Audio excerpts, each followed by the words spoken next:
Hello, everybody. It's our second evening in a row of doing Q&As with some of the feature filmmakers from Northampton Film Festival 2025 shortlist.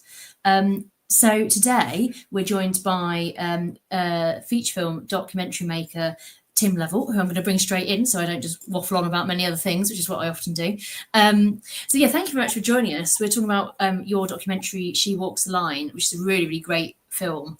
And we're very happy to have, we do kind of big thing at the film festival on International Women's Day, and do a lot of work showing women behind the camera, but also stories that are following extraordinary women doing wonderful things, which this also does. So it's nice that we're extending that theme outside of International Women's Day. Well, so talking of, do you want to tell us a little bit about what She Walks the Line is all about? Yes, certainly, yeah. And thank you for inviting me this evening. Yeah, She Walks the Line is a very intimate film, and it follows quite an extraordinary anti-human trafficking endeavour on the border between Nepal and India. And what marks this out as really quite unique is the fact that this is an endeavour pioneered and staffed almost exclusively by women in what is actually a very dangerous work. And they have quite literally drawn a line in the sand on this border between Nepal and India, and they stand on that line on these checkpoints that they've set up, and they intercept and rescue victims of human trafficking before they're moved across the border. And these are predominantly young women and girls who are being trafficked, generally into sexual exploitation. And sort of estimates suggest something up to 20,000 young women and children vanish out of Nepal into India every single year.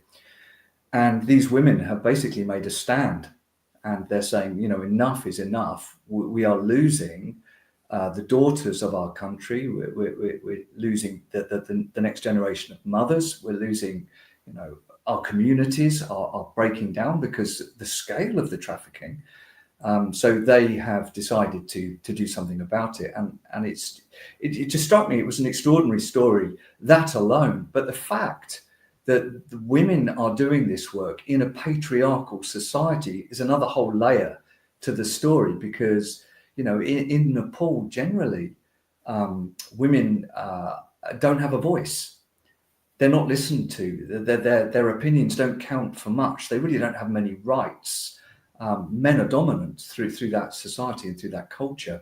And here you've got this incredible group of women who have been empowered and have found their voice and are encouraging the young women and the girls in Nepal to find their voices and say enough is enough. We have to do something about this crisis.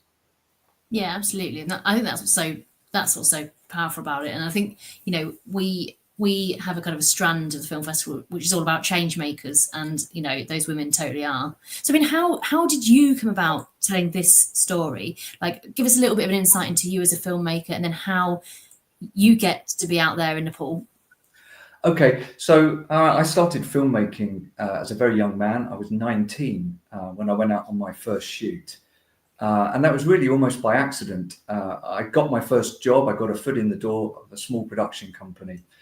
And they were off to make a film in Hong Kong about Vietnamese refugees who were languishing in what were little more really than prison camps. They were refugee camps, but they were like prison-like conditions. And they've been there some 10 years, and they've been forgotten about by the world. They had no voice. No one was listening to their cries for help.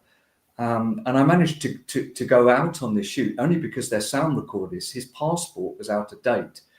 And I had a passport, and they said, right, you're on the plane with us tomorrow. Wow. And went out and became the sound recordist on this film. And as a 19-year-old, a young man, I'd never really seen human suffering, and I'd never seen refugees, and I'd never seen voiceless communities, and it had a profound effect on me. And I came back to the UK, and we made this film, and it went out on, I think it went out on ITV at midnight one night. And we thought, well, that's the end of that, because our great hope was something good would come and there'd be some positive change. But as a result of that film, every other current affairs news strand sent a crew and effectively made exactly the same film again. And it within a year, within 18 months, the whole issue was back on the table of the government, and the government being put pressure on the UK government and the government in Hong Kong to do something about this crisis. And within sort of 18 months, these people had been either repatriated or resettled in different countries around the world. And as a young man, that was the moment I realized that you can change the world with a camera. It's a profoundly powerful tool, a camera and lens, for good and for bad. But when you're trying to promote positive change in the world, then a camera is incredibly powerful. And I took that experience with me right through my career as a filmmaker, and it drew me always to stories with people who had no voice, who had been forgotten, or nothing was being done about a particular crisis. And I think that's why I was drawn to this story in Nepal. I had an interest in human trafficking. My wife and I had lived and worked in Southeast Asia for about 3.5 years or so. And we became profoundly aware of the scale of human trafficking in that part of the world. And it's whilst I was in Asia that I came across this work that was going on in Nepal. And I thought, I want to go back there, and I want to embed myself with this work on that border. And I want to tell this story because it's incredible what these women are doing. And nobody in the world knows about it. And nobody knows about the scale of the problem that they're tackling. And that's really how I came to make the film. It's just having this sort of, just having a radar, I guess, that is constantly scanning and listening for voices that go unheard. And that's what really excites me as a filmmaker. It's trying to do something that makes positive change in the world.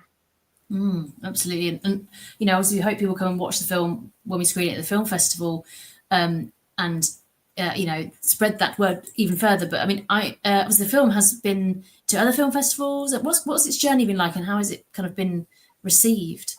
Yeah, so it's getting into festivals. It will screen in its entirety for the first time just before it comes to Northampton. So Northampton will actually be the second screening, only the second one it will ever almost have been. Premiere. Yeah, will ever been seen. So in terms of audience reaction, it's still a great unknown to me. I've done some very limited sort of screenings with people who have gone to for feedback to help me sort of shape the narrative and whatever, and I've listened carefully to them, and I've been encouraged by their reaction to the film. But broadly, it is sort of gaining traction, I think, in the festival circuit through 2025, which is really encouraging, because what I want is for this film to be seen by as many people as possible, because that's the whole point of this film. That is the cry from the women at the end of this film for women globally to stand alongside them and to do something about this crisis globally, this sexual exploitation of young women and children. And to be frank, they've got every right to shout this to the world, because we're facing shocking statistics globally now of people being, particularly girls and young women, being trafficked. I mean, there's 50 million people in modern day slavery in the year 2025. 50 million. And a large percentage of them are young women and girls who have been trafficked for the sexual gratification of men. This is a global crisis. And that's why I want this film to be seen by people, and I want this film to affect positive change in the same way that very first film that I made did. It got governments to start putting pressure on other governments to get their house in order. And that's what I hope the festival season will do for the film. Absolutely. And I mean, can you tell us a little bit about kind of some of the other films between 19 and, I don't know how old you are now, but 19 and now? What kind of films have you made? I'm not going to make you say, but yeah, what kind of films have you made, and where where have you seen kind of change happen, even if it's in small or ways you never expected? I'm kind of interested in that whole, film as Yeah, a change-making process. yeah. So then one good example, I made a film maybe 12 years ago. I was the film editor. For a long time, that was my craft, the film editor, and that's where I really learned my trade in terms of storytelling and the mechanics of filmmaking by being in the edit for so many years. And I think that's when you really understand the components that you need to be able to create a film.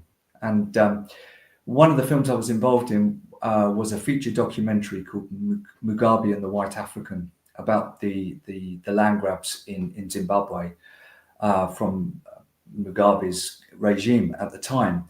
And it featured one family who were losing everything. And it was a very, very powerful film. And again, it was a film that affected change. It actually ended up on the desk of I think it was Hillary Clinton in the White House when she was in part of the administration at that time, and it had actually changed the American foreign policy towards the Zimbabwean government at that time, because at that time, that you couldn't take cameras into Zimbabwe. It was very, very dangerous for the filmmakers to do. So nobody was really seeing what was going on, and the truth of the violence and the scale of the violence and the intimidation and the horror that people were suffering. And this film actually changed the way the American government were communicating with Mugabe's regime, and they put more pressure on him for positive change. So that's one example. I worked with Comic Relief for many years as a principal film editor and sort of edit producer for the appeal films that go on. And again, it was a real honor to be a part of that for a long time, and to see those films raise large amounts of money, again, to bring positive change in the world, to do so much in the different projects here in the UK and in Africa and globally that Comic Relief were funding. So again, really good. And I'd always try, oftentimes, I was making films which didn't really serve any other purpose other than to entertain. But whenever I could migrate towards films that I felt actually there was a real point to them being made. And that's really what I've always tried to do. Yeah. Absolutely. And I mean, it must equally, when you're going out there to capture these stories, there's a lot of responsibility, and there's a lot of things that can go wrong, but also a lot of things you've got to consider ethically. And I'm sure there was lots to consider with this film. I suppose give us. I don't want to give away too much because there is a Q&A after your screening, so I really want people to go and watch it and then ask you based on what they've seen. But give us a little flavour of some of. I'm assuming there were some complications in the making of this film, because I can't imagine there couldn't be. But I might be wrong. Yeah, no. I mean, human trafficking is incredibly complex, and any one of the stories, the complexities to these stories are almost so complex that actually it would be really impossible for an audience to follow. If you could imagine, human trafficking is like a spider's web. There are thousands of strands, all intricately connected, with many, many people involved in the trafficking of any one person, a person being passed from A to B to C to D. And there's always someone at the middle of the web that you never know who they are. And it can be incredibly complex. So one of the great challenges was honing the narrative in the film in such a way that I don't oversimplify, but I actually unpack the story in a way that you can follow, because it was profoundly difficult, and these are the complexities that the women there have every day when they're trying to get to the bottom of the cases that they're investigating. It's like a who's done it. Who has trafficked this child? Is it the child's family? Is it the child's neighbor? Is it someone in the community? Has somebody coerced the child via Facebook or Instagram to cross the border on their own? How is it working? And it's incredibly complex. So that was one of the real difficulties in making this film, is actually getting those stories to a point where they're not so complex that nobody can follow them. You've got to be able to follow, to connect with the characters and invest in them and see those stories through. So that was one of the struggles. The other, of course, it's a foreign language film. So I'm shooting, and sometimes, although I got an idea and I'm pretty sure what I think's going on in that one particular situation, it's not until you get that footage transcribed and translated into English that you really know what was going on in that room at that time or in that environment in any given moment. And that was really, for me, like the light bulb moment when I came back to the UK and I had to wait some months for all of this footage to be translated and transcribed. And that was the moment when I realized, wow, this is incredible in terms of how these children are trafficked and who is involved, and how complex it is for these women who patrol these border checkpoints to find out the truth, because traffickers are so devious. They instruct the children, they teach the children, or they threaten the children with violence. They don't say what they're told to say. So the children will be lying, families will be lying, until you get to the truth. And that's what this film does. I think it unpacks the wins, but also the losses, for the women that do this work, because, sometimes, the cases are very, very complex, and the families may be involved in the trafficking of their own children or their own nieces or their own nephews, because they're living in poverty and they're desperate for money and they're tempted by the offers of brokers or traffickers. So, there's all this going on, and it is like a whodunit, really. And so that was complex in terms of telling the story, but also understanding the complexities, whilst I'm on the ground, trying to get my head around what's going on here. What is the dynamic in this room with this family? Some crazy stuff, as you'll see, it unfolds on camera. Some of the tactics used by people who are inherently involved to evade justice. So got to treat this film to me. Yeah, absolutely. And I mean, well, and I, having worked on lots of things like this, how hard or is it to kind of watch this unfold and kind of not intervene, not, become part of the story, or, all that stuff. I've watched some really interesting documentaries, and I'm not going to name what they are, but where sometimes, you can see that the crew and the people involved have become part of that story, and that's a very fine line to tread. How do you come home and having not intervened? How does that sit? Yeah, well, I didn't want to take anything away from the fact that this is quite unique in terms of this is a film all about women. And the last thing I wanted to do was to put myself in the picture at all. In fact, if you watch the film, you realize there really aren't any men in this film at all. And I think that would have done these women a great injustice if I'd interviewed government representatives who were men generally in those positions, or if I put myself in there. I feel that men in Nepal and men in India have had time enough to sort this problem out, because those are the men in positions of authority who make the law, and they haven't done what they should be doing. So I didn't want to take away from the power of the voices of these women. So I didn't want to get involved in that. So what I took away from it, I came back incredibly inspired by what they're doing there. Really amazed by the determination, the tenacity, the sheer hard work, the hours they put in, and also the love and the compassion that these women show, these children and these young women that they rescue. It's done with such a heart for their nation and for these women. And I found that profoundly impactful. It's all about loving one another, looking after one another in a world which is increasingly falling apart, and just full of greed and the sort of things that we're dealing with here, selling children for sex.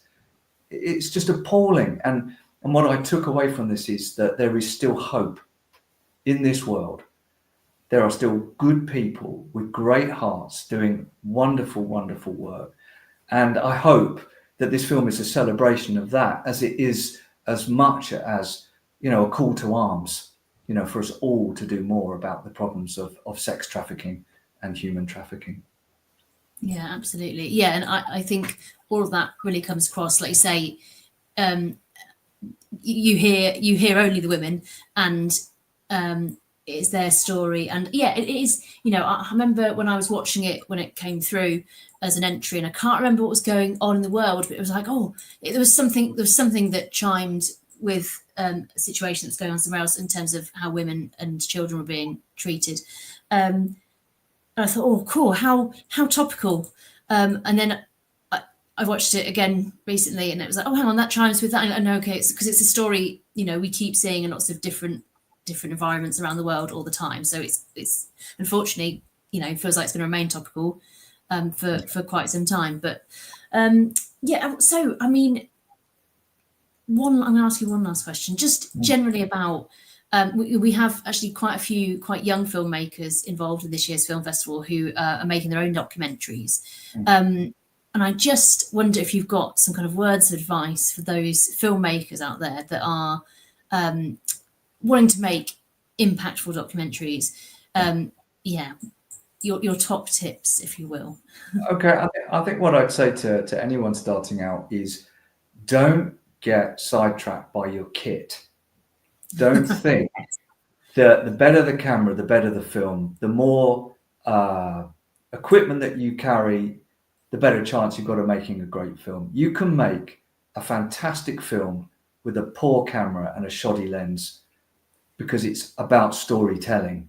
And you can make a terrible film with the most expensive camera equipment on earth.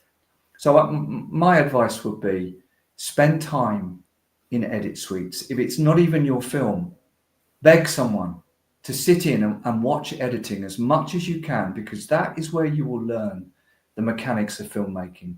That is where you will see the blood, sweat and the tears of the editors when they're trying to cut stuff together, and you realize what they should have had and what they did need in terms of coverage to make that scene work. And that's where you learn, I think, invaluably, the craft of filmmaking in the edit suite. So spend time in the edit, and then you'll work out the component pieces you need to formulate your story, and concentrate on your story, not your kit. That's what I'd say. No, that is a great piece of advice. Yeah, we get a lot of young filmmakers go, I don't have anything. Like often they have a camera phone. And you're like, when I was your age, we'd have killed for that.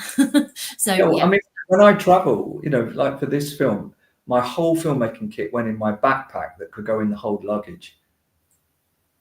Really scaled down kit. You can make, quality looking film with minimal equipment. You really can. You really can. You don't need all the bells and whistles. You just don't.